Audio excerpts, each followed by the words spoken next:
Well, hello. I'm out for a walk and I was thinking, so I thought I'd share my thoughts with you.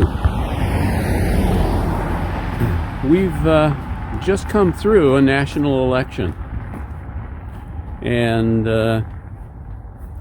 regardless of what the outcome of that election is,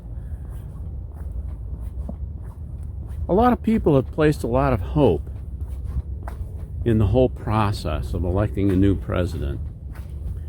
And it reminded me about Christmas. So I thought I'd share my ideas with you. I've lived through, well, more than I remember, but I remember 15 different presidential elections. 15 times our nation selected a new leader. And it seems to me that the one thing that all of those elections have in common is hope. And it's hope based on a person, a new president. The thinking seems to be that if we just had a new president with a new administration, then somehow our country would change. Our country has gone through a lot of change in my lifetime. But it seems to me that every time a president is elected,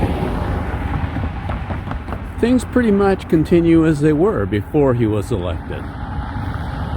And though our culture changes, the selection of a new president doesn't really change very much.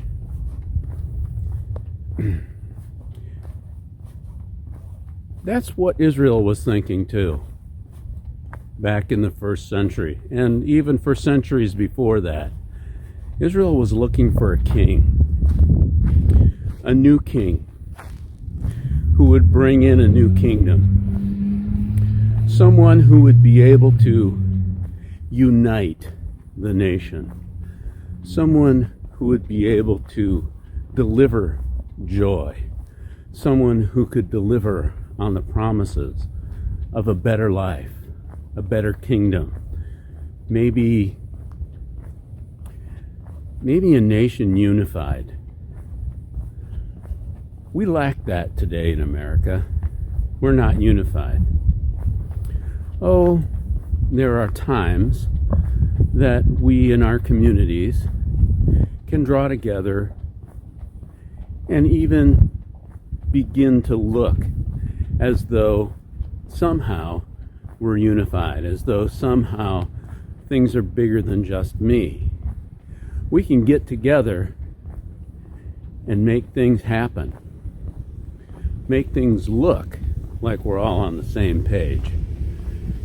But the fact of the matter is, even as most of the homeowners in this neighborhood have obviously gotten together and agreed to decorate their yards in a similar manner, everybody is still an individual, still unique, with unique hopes and unique dreams, with unique desires.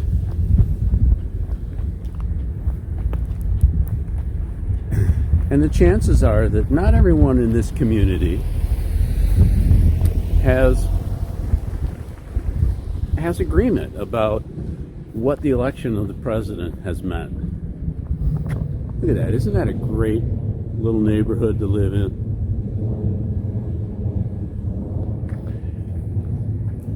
Well, we can elect a new president, a Joe Biden, a Donald Trump. I remember all the way back to JFK.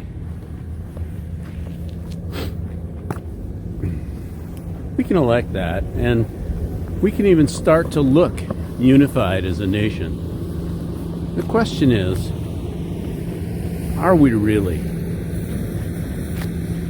Do we really think that a new president will be able to unify us. There seems to be a promise in our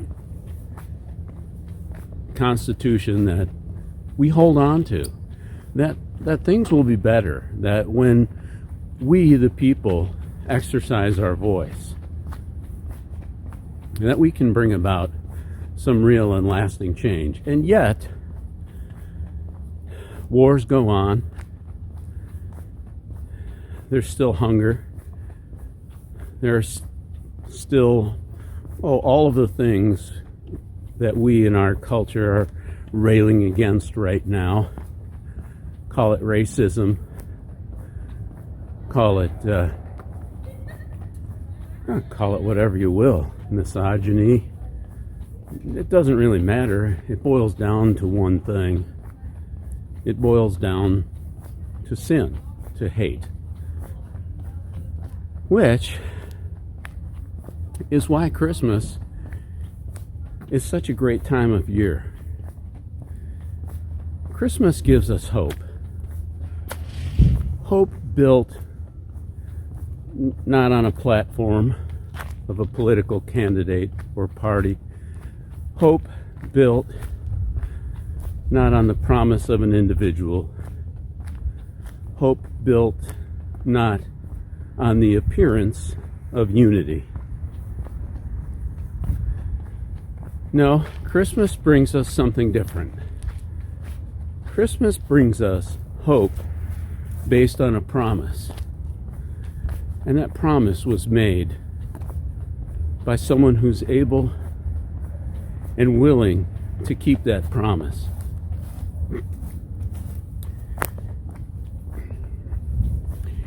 In 2 Samuel 7, God makes a promise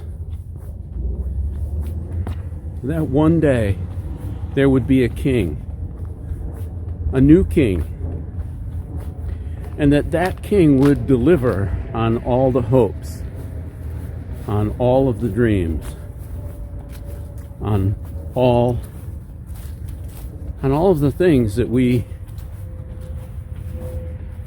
depend upon to keep moving forward in life. That king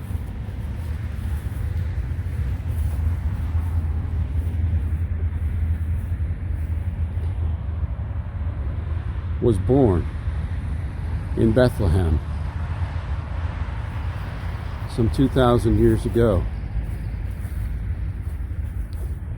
And his kingdom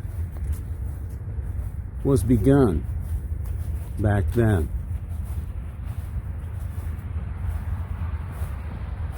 And he was crowned on a cross.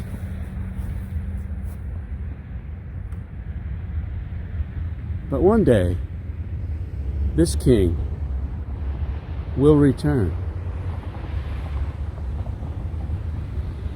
And there will be no end of his kingdom or of his righteousness.